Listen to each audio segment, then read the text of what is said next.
So what is up guys, how are you doing today? Hope you are good. You guys are welcome back to the review, the series in which we take a look at what happened in the Premier League this weekend. So let's get into it. So the first game I'll be talking about is the game that just finished right now, Liverpool vs Arsenal. This game wasn't great. It wasn't great at all. This was a KG game with Dominic Szoboszlai getting the only goal in the 86th minute, I think. And what a goal it was, what a free kick that was. David Ryan is positioning for free kicks again.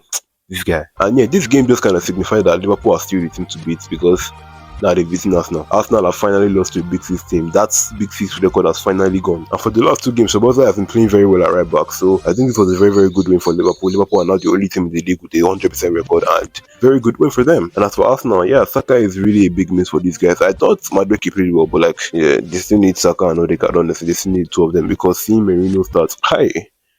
That guy, man. Gyökeres too wasn't great as well. Saliba's injury is concerning. Like, honestly, Arsenal have it all to do this season. Arsenal have it all to do. Not really a great game from last season's top two, but actually it's a win for Liverpool. Next game I'm talking about is the first game that was played yesterday, Chelsea-Fulham. Yeah, VAR.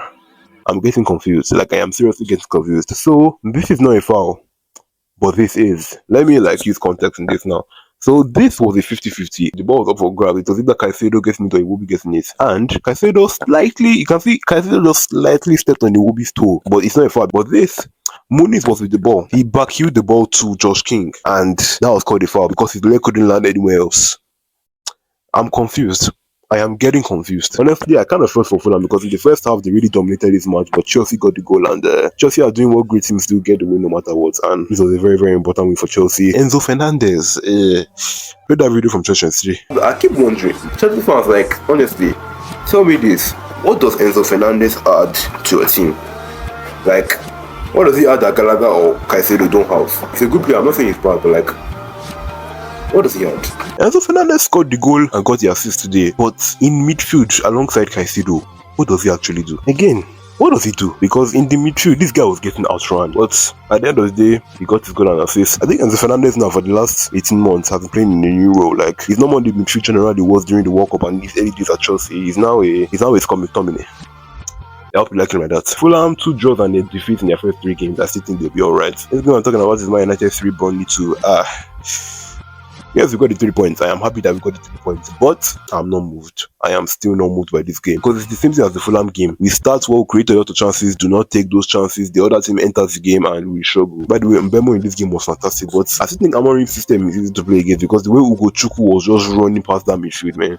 Like, if Man United seriously don't sign a midfielder this season, they are finishing 14th. I'm telling you, if we don't sign a midfielder this season, we are finishing in the bottom half because I cannot go a whole season with Casemiro and Bruno in the midfield because the only games we'll be winning are against the bigger teams and the bottom 3. So yeah, it is a vital win for Manchester United. Hopefully we kick on from this. Hopefully we don't kick on from this. I want Amorim out. Wait, you didn't hear me say that? That was my twin, I beg. And another thing I can take from this game, like, Man United can't defend the set piece.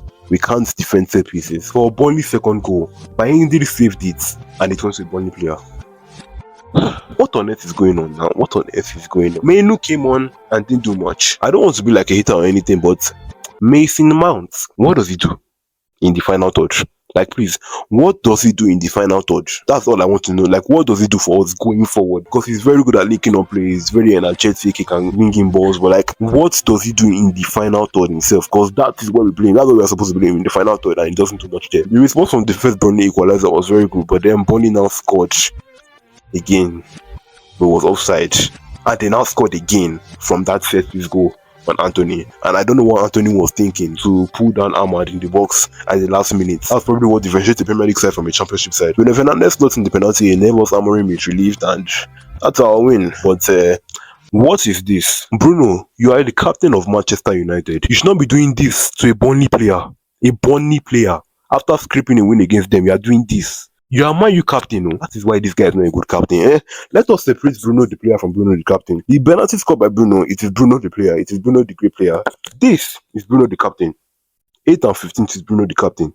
And this is Bruno the captain. So we really need to do something about that because the mentality on the pitch comes from the top, which is the coach and the player. And see how the coach is reacting to a penalty and see how Bruno is doing after scoring the penalty. Next game I have is Brighton 2, Manchester City 1. Now, what have I said about City? First place I have Manchester City. Manchester City will be good attacking wise this season, but defensively, like, Rodri is still out till September. And as long as Rodri is out, that defense is cooked.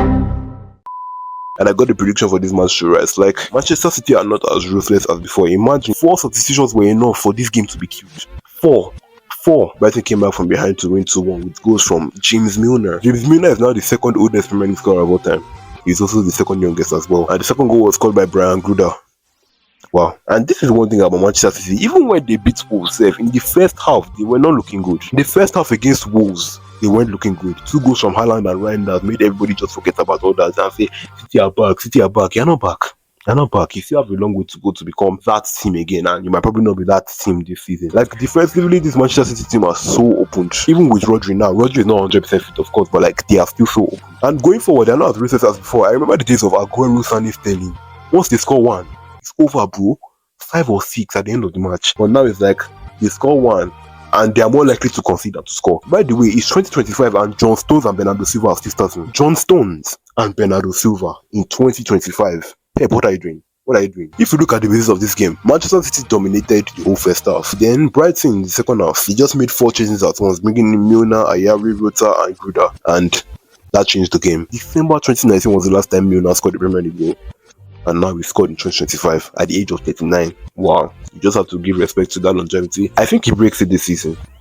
I'm not going to put out my Premier League predictions for every club, but I think he kind of breaks it this season. I think he's fitter now. And as for Brighton, very good win for them. I said they'll finish 6th this season. I'm not really sure if they would finish 6th, but I think they'll be high up there. First Bournemouth. Now, how? I didn't watch this game at all, so I don't really know what to say about this game, but how? Why am I asking how? Bournemouth dominated this game. Bournemouth had 19 shots to Spurs' 5. How were Spurs so poor in a home game? 19 shots to Bournemouth at home. And I talked about how Burnley were able to carve out chances against Tottenham in the first match, but like 19 shots to Bournemouth at home. This is a concerning performance, so very, very concerning performance. I know it's just the third game of the Thomas Frank reign, but like, wow. What a win for Bournemouth, though. What a win. Tottenham Forest 0, West Ham 3. Christensen Somerville will be good this season. Watch out for Christensen Somerville. Watch out for that guy. He came off the bench, 1 assist, 1 penalty, 1. Christensen Somerville. Wow. What a player he is. He was fantastic at Leeds, but then he came to West Ham, had a very slow start, scored against Man United, and then got injured before Graham Potter came. But now, he wasn't even 100% fit, and he absolutely changed the game for West Ham. And as for Forest, problem deal. Like, whatever is going on between Nuno and Marinakis, only God knows, man. Only God knows. I said Nottingham Forest to win this game 3-0. West Ham are the ones that won 3-0. See my life. And yeah, very good win for West Ham. Sunderland 2, Brentford 1. Robin Ruffs. Take a bow. When Sunderland first signed this guy, I thought of Robin Ritter. Remember him? A keeper they signed during the Sunderland Till I Die days. I didn't really watch this game as well too, but he was a very good penalty save, and Sunderland have won again. What did I say about their home games? What did I say? Sunderland's notable heady fixtures are the first 5 home games, and their very, very notable heady fixture is against Newcastle at home on the Gameweek 16. Sunderland now treat every home game like a final, especially that opening game against West Ham. Treats every single home match like it's a final. They've since beaten West Ham and Brentford at home, so Sunderland, you are doing a very, very good job so far. Leeds 0, Newcastle 0. Leeds' 2 best players are out to mid-September. Autanaka and Isanampadu, especially in Tanampadu, he was brilliant against Everton. I think this Leeds team defensively are good, even though they didn't have much. The midfield is good. The forward line, oh wow. Daniel James is a good player. I think he will play well, but Wilfred Nyonto is having a lot of the ball and doing absolutely nothing good with it. He's not doing anything good with the ball. This guy is either he takes too much touches, he's just there, 1, 2, doesn't do much again, passes back, or he just takes a very, very wayward shot, or he just makes it like this is not the same Wilfred Nyonto from the 22-23 season. No, maybe he's overrated. And who did they call on to change the game? Jack Harrison and Brendan Harrison. They had like Ramazani before, and they loaned him out. Ramazani. All in all, this was just a bad game of football, barely any chances created. And as for Newcastle, man, they can look so uninspiring sometimes, man. They can look so uninspiring. After the spirited display they had against Liverpool, we all thought, okay, finally, with Wotemade signing now, there'll be some ginger. Who cares about Isak? Who did Isak? Are you going to produce that? Enjoy. Leeds have 4 points in their first 3 matches. Daniel Fark. Daniel Fark has more points than Pep. How? Daniel Fark. The final game I'm talking about, because Aston Villa Crystal Palace hasn't started yet, is Wolves Everton. Everton are looking good. Everton are looking good. This is what I absolutely love about David Moyes' teams. They always create a chance. They're always there. I am seriously happy that Jack Grealish is playing very well now. And as for Wolves, I said you finish 18th because I wanted the promoted team still. You might actually finish 18th. You might. So the game between Palace and Villa has just finished, and Palace won 3-0. Wow. 3-0 for Palace. Goals from Mateta, Gehi, and Sa made it 3-0 for Palace, and Aston Villa, oh my days, it just looks so sorry, man. I seriously don't know what's going to happen now. They haven't scored a goal this season yet. 0 goals, 4 conceded, and 1 point after 3 games for a team that finished 6th last season. And I seriously hope this is not McGee's last game for Palace. So that's the end of the review for Game Week 3. What did you see for Game Week 1 and 2, but this happened. Thank you guys for watching. Don't forget to like, share, and subscribe. Follow my other socials as well. And I'll see you later. God bless you all, and goodbye.